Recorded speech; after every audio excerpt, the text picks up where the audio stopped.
والصلاة والسلام على من لا نبي بعده اما بعد فاعوذ باللہ من الشیطان الرجیم بسم اللہ الرحمن الرحیم سبح للہ ما فی السماوات وما فی الارض وهو العزیز الحکیم۔ آسمانوں اور زمین میں جو کچھ ہے اللہ کی طاقت کا معترف ہو رہا ہے اور وہ سب پر غلبہ رکھنے والا اور حکمت والا ہے۔ آج ہماری سورہ الصف کی آیہ مبارکہ نمبر 1 کی تلاوت و ترجمہ کا شرف نصیب ہوا۔ سامعین، آج ہم نئی سورہ مبارکہ سورہ صف اس کے ترجمہ اور تفسیر کی جانب بڑھ رہے ہیں۔ یہ ہمارا سفر انشاءاللہ 14 آیات اور 2 رکوع پر مشتمل ہوگا۔ سورہ صف جو ہے یہ قرآن پاک کی ترتیب کے اعتبار سے جو اس کا نمبر ہے وہ 61واں ہے 61، اور نزول کے اعتبار سے اس کا جو نمبر ہے وہ 109 ہے۔ اللہ تعالیٰ نے اس کا آغاز لفظ سبح سے فرمایا، اور ساتھ یہ بھی یاد رہے کہ یہ سورہ مبارکہ جو ہے یہ غزوہ احد کے بعد نازل ہوئی، اور اس میں ایمان والوں کو، مسلمانوں کو قتال، جہاد، اللہ کی راہ میں کافروں کا مقابلہ کرنا، کافروں سے لڑائی کرنا اور اپنے حق کے حصول کے لیے قربانی دینے کے لیے اس میں چونکہ احکامات آئے ہیں، اس لیے اس سورہ مبارکہ کا جو آغاز ہے وہ اللہ تعالیٰ نے لفظ سبح سے فرمایا۔ اب یہاں یہ یاد رکھیے، گرامیٹیکلی عربی گرامر کے لحاظ سے چند ایک اہم باتیں۔ سبح کہتے ہیں فعل ماضی کا یہ صیغہ ہے کہ اس شخص نے، ایک شخص نے اللہ کی تسبیح کی، فعل ماضی ہے، گزرا ہوا زمانہ۔ اللہ تعالیٰ قرآن پاک میں ایک اور جگہ ارشاد فرماتا ہے یسبح للہ ما فی السماوات وما فی الارض، سورہ جمعہ شریف میں۔ وہ فعل مضارع ہے، اس کا معنی یہ ہوتا ہے کہ حال کے معنی میں آتا ہے کہ اللہ کی تسبیح کرتے ہیں جو کچھ آسمانوں میں ہے اور جو کچھ زمین میں۔ اور تیسری چیز رب ذوالجلال نے فرمایا سورہ الاعلیٰ کے اندر، سبح اسم ربک الاعلیٰ، یہ فعل ہے، امر ہے، حکم دیا جا رہا ہے کہ اے انسان اللہ کی تسبیح کر جو بہت بڑا ہے۔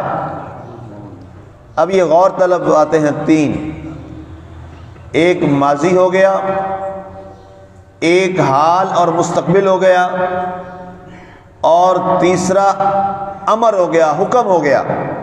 اس سے پتہ یہ چلا کہ اللہ تعالیٰ کی جو تسبیح ہے اور جو اللہ کا ذکر ہے، جو اللہ کی تحمید ہے، تحلیل ہے، اللہ کی جو حمد و ثنا ہے، وہ ایسی باکمال ہے، وہ ماضی میں بھی ہوتی رہی، حال میں بھی ہو رہی ہے، اور آئندہ بھی اللہ کا ذکر ہوتا رہے گا۔ یہ قرآن ہمیں سکھا رہا ہے سبح۔ اب یہاں پہ جو ایک لفظ استعمال فرمایا، یہاں لفظ فرمایا سبح، اللہ کی تسبیح کی کس نے؟ للہ ما فی السماوات وما فی الارض، جو کچھ آسمانوں میں ہے اور جو کچھ زمین میں ہے۔ اب آسمانوں میں کیا ہے جی؟ آسمانوں میں ستارے بھی ہیں، آسمانوں میں سیارے بھی ہیں، شمس و قمر بھی ہے، ہر آسمان کا الگ سورج ہے اور الگ چاند ہے۔ یہ تو ہمیں جو یہ آسمان دنیا پہ دکھائی دیتا ہے، یہ ایک سورج ہے اور ایک چاند ہے، اسی طرح ہر آسمان کا اپنا اپنا نظام ہے، اور ہر آسمان پر مخلوقات رہتی ہیں، بھلے وہ ملائکہ ہی ہیں، ملائکہ بھی رہتے ہیں، انسان بھی رہتے ہیں۔ انبیاء کرام جو ابھی حیات ہیں، ان میں سے بڑی اہم مثال جو سب کو ایک تو پتہ ہی ہے، حضرت عیسیٰ علیہ السلام، وہ آسمانوں پہ اور حیات ہے، زندہ ہے۔ ہمارا عقیدہ ہے وہ تشریف لائیں گے دنیا پر اور انہیں کل نفس ذائقۃ الموت کے اصول کے تحت انہیں دنیا میں موت کا ذائقہ جو ہے وہ نصیب ہوگا۔ تو لہٰذا آسمانوں میں ملائکہ ہیں، حور و غلماں ہیں، اس کے علاوہ مقربین ہیں، اس کے علاوہ لوح ہے، قلم ہے، قوائم عرش ہے جس پر اللہ تعالیٰ جلوہ فرما ہے، یہ ساری کیا ہے؟ یہ آسمانوں کی مخلوق ہے، اور اللہ فرماتا ہے یہ ساری کی ساری میرا ذکر کر رہی ہیں۔ اس کے بعد زمین کی جانب آئیے، وما فی الارض، اور جو کچھ زمین میں ہے، اللہ فرماتا ہے جو کچھ زمین میں ہے وہ بھی اللہ کا ذکر کر رہا ہے۔ اب اس میں انسان بھی ہیں، اللہ کا ذکر کر رہے ہیں، حیوانات ہیں وہ بھی اللہ کا ذکر کر رہے ہیں، چرند پرند خزند درند یہ سارے اللہ کا ذکر کر رہے ہیں، درخت ہیں اللہ کا ذکر کرتے ہیں، پھول ہیں، پودے ہیں، یہ اللہ کا ذکر کرتے ہیں، حتیٰ کہ یہ پانی جو ہے سمندروں میں، دریاؤں میں، نہروں میں، یہ پانی بھی اللہ کا ذکر کرتا ہے، یہ پانی بھی اللہ کا ذکر کرتا ہے۔ اور اس کائنات کے ذرے میں کوئی ایک ذرہ بھی ایسا نہیں ہے، ایک ذرہ بھی ایسا نہیں ہے جو اللہ کا ذکر نہ کر رہا ہو، اللہ کے ذکر میں مصروف نہ ہو۔ تو ابھی اللہ تعالیٰ نے انسان کو کیوں فرمایا کہ سبح للہ ما فی السماوات و ما فی الارض؟ ظاہر مخاطب تو یہاں پہ انسان ہے کہ اس کائنات میں، ارض و سما میں جو کچھ بھی ہے وہ اللہ کی تسبیح کر رہا ہے، اللہ کا ذکر کر رہا ہے۔ فرمایا اے انسان، جب تو ذکر سے غافل ہوتا ہے تو بڑا دکھ والا مرحلہ یہ ہے، اور بڑی تکلیف دہ اور ناشکری والی کیفیت یہ ہے تیری کہ کائنات کی تو ہر چیز میرا ذکر کرے اور تو انسان ہو کر میرا ذکر نہ کرے۔ میں نے تو کسی مخلوق کو اشرف المخلوقات نہیں بنایا سوائے اے انسان تیرے، انسان کے علاوہ اللہ نے کسی کو اشرف المخلوقات نہیں فرمایا۔ مقربین فرشتے جو ہیں، مقربین فرشتے، انہیں بھی اللہ نے اشرف المخلوقات نہیں فرمایا، بلکہ ان ملائکہ کو تو اللہ تعالیٰ نے اشرف المخلوقات آدم علیہ السلام کے سامنے سجدہ کرنے پر حکم عطا فرمایا۔ اگر وہ مقربین ملائکہ فرشتے اگر وہ زیادہ اشرف ہوتے تو کیا اللہ ان کو ایک آدم علیہ السلام ایک انسان کے آگے جھکاتا؟ کبھی نہ جھکاتا۔ جب ملائکہ جھک رہے ہیں، سورہ بقرہ پہ اس پہ بڑی وضاحت میں پیچھے درس گزر چکا ہے، میں کر چکا ہوں۔ اذ قلنا للملائکۃ اسجدوا لآدم فسجدوا الا ابلیس ابى واستكبر وكان من الكافرین۔ اس آیہ مبارکہ کے تحت بڑا تفصیلی میں نے موضوع یہ ہفتہ چلتا رہا تھا ہمارا۔ اب میں اشارہ کر کے آگے گزر رہا ہوں کہ اللہ نے ملائکہ کو جھکایا آدم علیہ السلام کے سامنے، اور اس کا اعلان اللہ تعالیٰ نے قرآن میں ہمیشہ کے لیے محفوظ کر دیا، تاکہ کوئی یہ نہ کہے کہ تب جو تھے ان کو تو پتہ تھا، ہمیں پتہ نہیں ہے کہ اللہ نے آیا جھکایا تھا کہ نہیں جھکایا تھا۔ اللہ نے قرآن میں محفوظ کر کے آنے والی قیامت تک کے لیے نسلوں کو یہ بتا دیا کہ ہم نے ملائکہ کو آدم علیہ السلام کے سامنے سجدہ کروایا، جھکایا، اور یہ اعلان کروا دیا ہمیشہ کے لیے کہ سب سے افضل کون ہے؟ وہ حضرت انسان ہے۔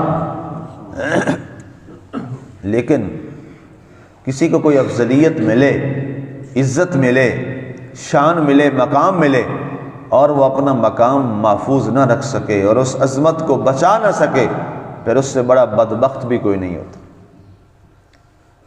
اب یہ ہمیں اللہ فرما رہا ہے اے انسان، باقی کی جو چیزیں ہیں وہ اگر اس کا ذکر چھوڑ دیں تو اللہ فرماتا ہے ان کا وجود بھی ختم ہو جاتا ہے۔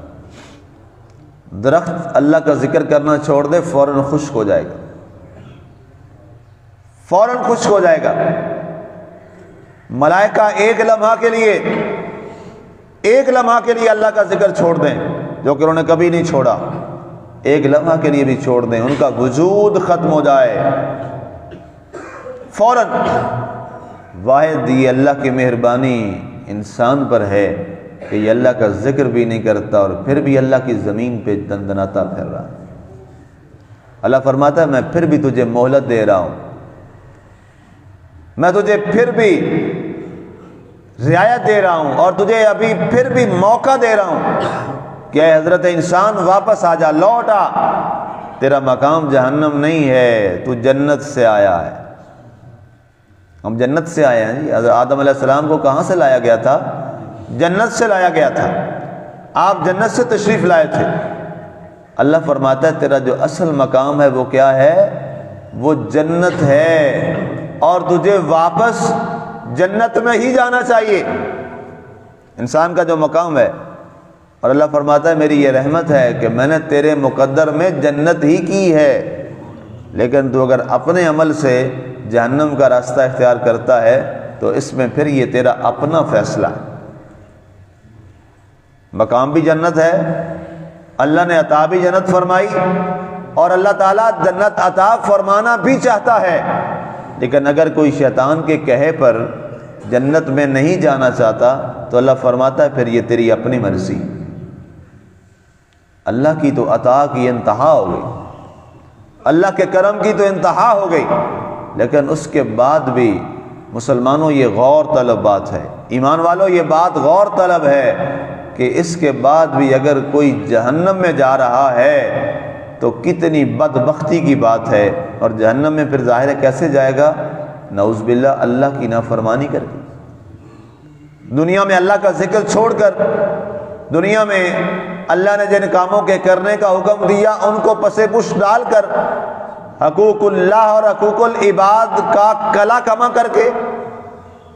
اللہ تعالیٰ نے دو حقوق رکھے ہیں جی ہم پہ فرض کیے ہیں، ایک حقوق اللہ ہے اور ایک حقوق العباد ہے، اور دونوں ہم پر فرض ہیں، دونوں کو ادا کرنا ہم پر ضروری ہے۔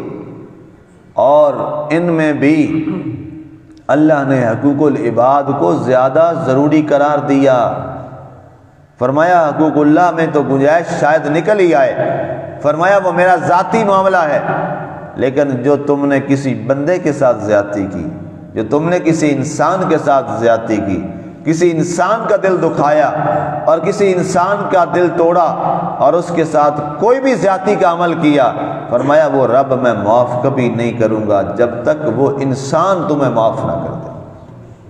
تو اس لیے سبح للہ ما فی السماوات و ما فی الارض، جیسے زمین و آسمان میں ہر چیز اللہ کی تسبیح کرتی ہے، اللہ کا ذکر کرتی ہے، آؤ مسلمانوں ہم بھی یہ عہد وفا کریں کہ ہم بھی اسی طرح ہر لمحہ اللہ کا ذکر کریں گے، تاکہ اللہ تعالیٰ کے ذکر کرنے والوں میں ہمارا بھی نام شامل ہو جائے۔ وَهُوَ الْعَزِيزُ الْحَكِيمُ، فرمایا اللہ بڑا غلبہ رکھنے والا ہے، ہر چیز پر اس کی طاقت اور قدرت ہے، الحکیم، اور وہ بڑا حکمت والا ہے۔ اللہ تعالیٰ ہمیں عمل کی توفیق عطا فرمائے، آمین۔ وما علینا الا البلاغ المبین۔